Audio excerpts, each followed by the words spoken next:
These criminals sure knew how to go out with a bang. Welcome to Watch Mojo, and today we're counting down our picks for another Top 10 Executed Criminals' Last Words.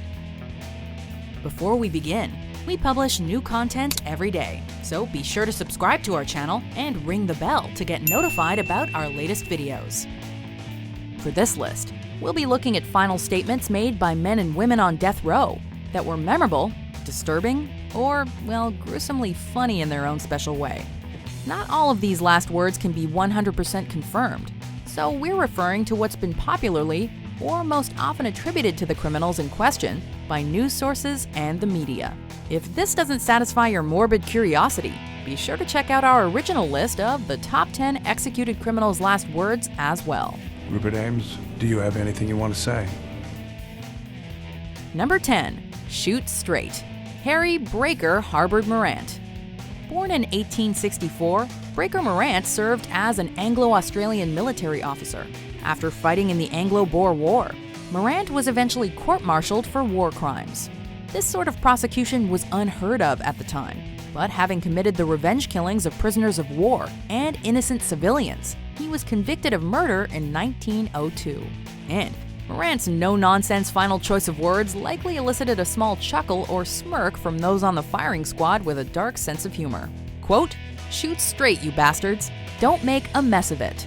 And that was that. Shoot straight, you bastards! Don't make a mess of it! Number 9. He just lost my vote. Christopher Scott Emmett. One fateful night in 2001, this Virginia-based roofer found himself sharing a motel room with a co-worker.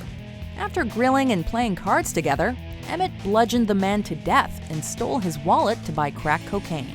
Although his final words start out as you might expect, quote, "Tell my family and friends I love them," they quickly take an odd turn.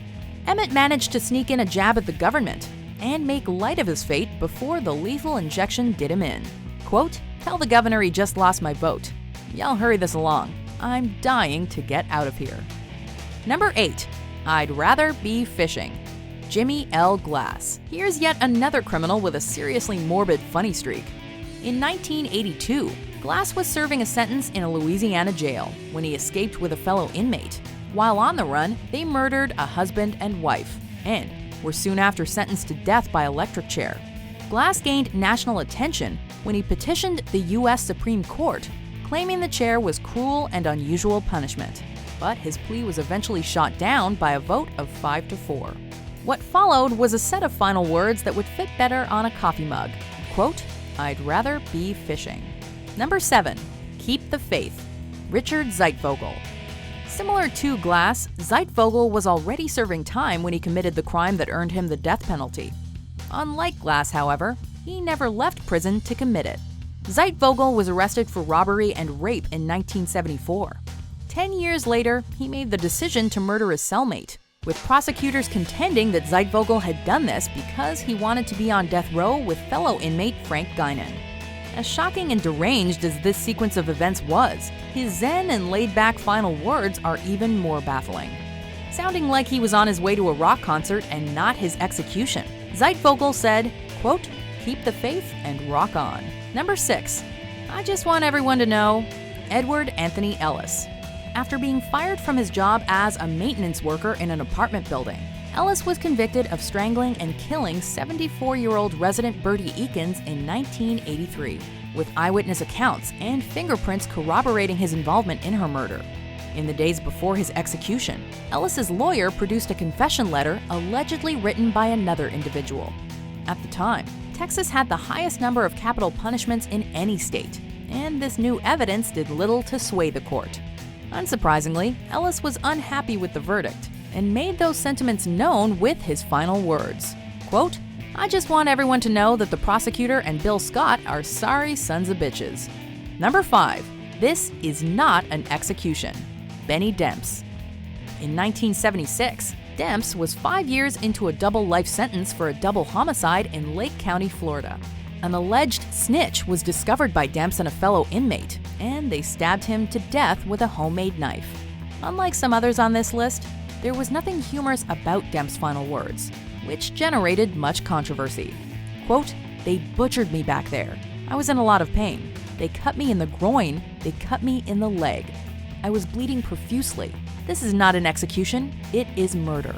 His last words were called out to Demps' lawyer and added fuel to the debate surrounding the treatment of death row inmates. Number 4.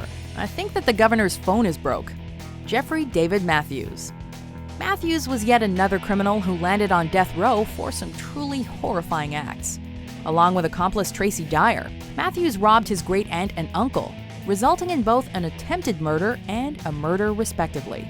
After downing a meat lover's deep dish pizza, fried shrimp, and hush puppies as a final meal, Matthews gave a sentimental send-off, telling his loved ones how much he cared for them.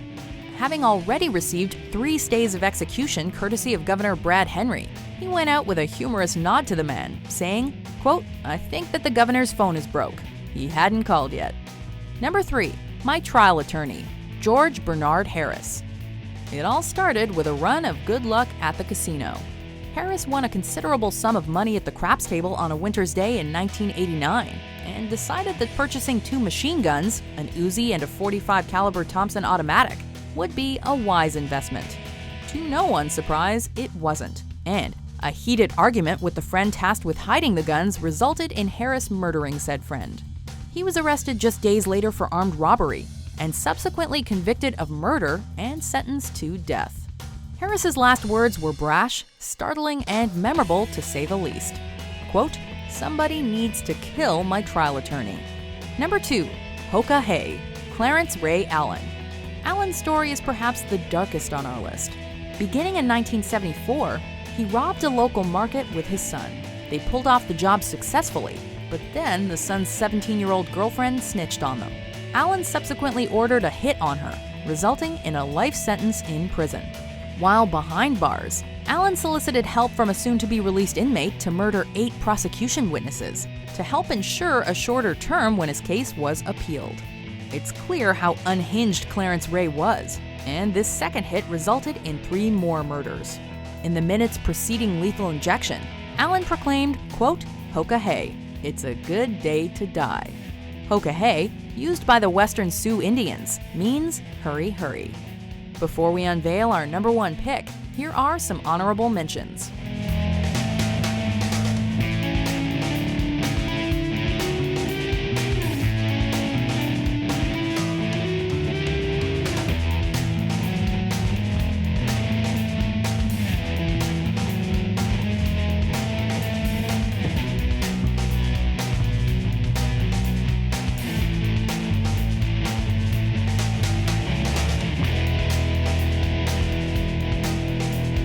Number 1. Where's a stunt double when Vincent Gutierrez? It seems that many of these criminals would have made great stand-up comedians in a different life. Gutierrez joined 2 friends in the carjacking of U.S. Air Force Captain Jose Cobo one morning in 1997. It went horribly wrong, and Cobo was shot and killed. In 2007, Vincent was executed by lethal injection. But before dying, he made a wisecrack that likely left onlookers unsure of how to respond. He asked, quite simply, while laughing, quote, "Where's a stunt double when you need one?" This is a textbook example of gallows humor, and it just goes to show that you can find something to laugh about even in the darkest of moments. Do you agree with our picks? Check out these other great clips from WatchMojo, and be sure to subscribe and ring the bell to be notified about our latest videos.